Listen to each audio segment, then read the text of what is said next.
দেখো বন্ধুরা, আজকে তোমাদের সামনে একটা নিরামিষ রান্না শেয়ার করবো। স্কিপ না করে পুরোটা দেখো, আশা করি তোমাদের খুব ভালো লাগবে। আর কী রান্না করছি সেটা জানতে হলে তো স্কিপ না করে পুরোটা তোমাদের দেখতে হবে। আর যদি ভিডিওটা ভালো লাগে এটা লাইক কমেন্ট শেয়ার করে দিও। আর যারা আমার চ্যানেলটা নতুন দেখছো তারা প্লিজ সাবস্ক্রাইব করে দিও। আর ফেসবুক পেজ থেকে দেখে থাকলে প্লিজ বন্ধুরা ফেসবুক পেজটা ফলো করে দিও, সাপোর্ট করো, ভালোবাসা দিও, আশীর্বাদ করো। তোমাদের ভালোবাসা আশীর্বাদে না আরও দূরে এগোতে পারি। এখানে তো আমি চালটা প্রথমে ডুবিয়ে রেখেছিলাম। আজকে করবো ফ্রাইড রাইস, সাথে করবো আলুর দম। কেমন হবে বলো তো? তোমরা ঝটপট কমেন্ট করে জানিও তো। আজকে তোমরাও কারা কারা নিরামিষ আজকে খাচ্ছ অবশ্যই কমেন্ট করে জানিও। আজকে যদি মহালয়া আমাবস্যা লাগবে তার জন্য আজকে নিরামিষ রান্নাই করছি। তাই এখানে দেখো আমি এখানে কাজু আর কিচমিচ কিছুটা নিয়ে নিয়েছিলাম, এটা আমি জলে ভিজিয়ে নেবো। আর কিছুটা কাজু, পোস্ত, টমেটো, আদা পেস্ট করে নিয়েছিলাম। এটা হচ্ছে আলুর দম দিয়ে বানাবো বলে।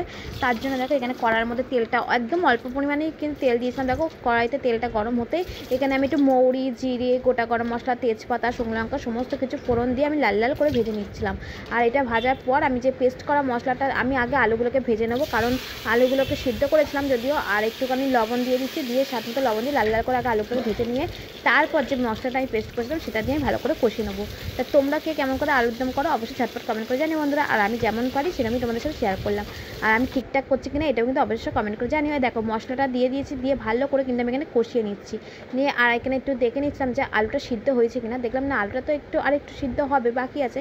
তাই আমি এটা ভালো করে কষিয়ে নেওয়ার পর আবার একটু জল দিয়ে দেবো, দিয়ে একটু চাপা দিয়ে রেখে দেবো যাতে সিদ্ধ হয়ে যায়। তা আজকে তোমরা কারা কারা সকালে উঠে মহালয়া দেখেছো অবশ্যই কমেন্ট করে জানিও। পুজো তো আর বেশি দেরি নেই। আর তোমাদেরও পুজোর মার্কেটিং কাদের কাদের হয়েছে অবশ্যই কিন্তু কমেন্ট করে জানিও বন্ধুরা।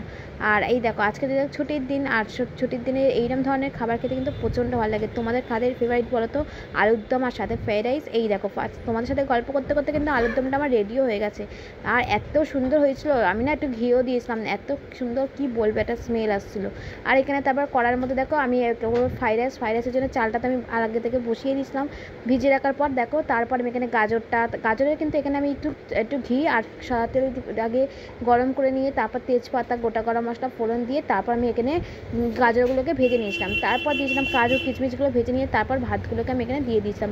তারপর দেখো ভালো করে ভেজে নিচ্ছি। তা তোমরাও কে কেমন করে ফ্রাইড রাইস করো অবশ্যই কমেন্ট করে জানিও। আর আমি চালটা যখন বসিয়েছিলাম তখন কিন্তু লবণ দিয়েই বসিয়েছিলাম, যার জন্য কিন্তু এখন যখন দিচ্ছিলাম তখন আর লবণটা দিইনি, লবণটা ঠিক পরিমাণ মতনই ছিল।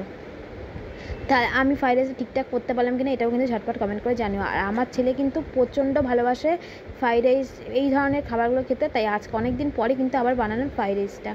তা কেমন হয়েছে তোমরাও অবশ্যই কমেন্ট করে জানিও বন্ধুরা। বাই বাই, দেখা হবে নেক্সট ভিডিওতে। সবাই খুব ভালো থাকবেন, সুস্থ থাকবেন। আজকের মতো টাটা। আর তোমরাও আজকে মহালয়ার দিন কে কী লাঞ্চে রান্না করলে সেটাও ঝটপট কমেন্ট করে জানিও। ফাইনালি দেখো আমার কিন্তু ফ্রাইড রাইস আর আলুর দমটা রেডি। কেমন লাগছে একটু ঝটপট কিন্তু তোমরা কমেন্ট করে জানিও বন্ধুরা, নাহলে তো জানতেই পারবো না।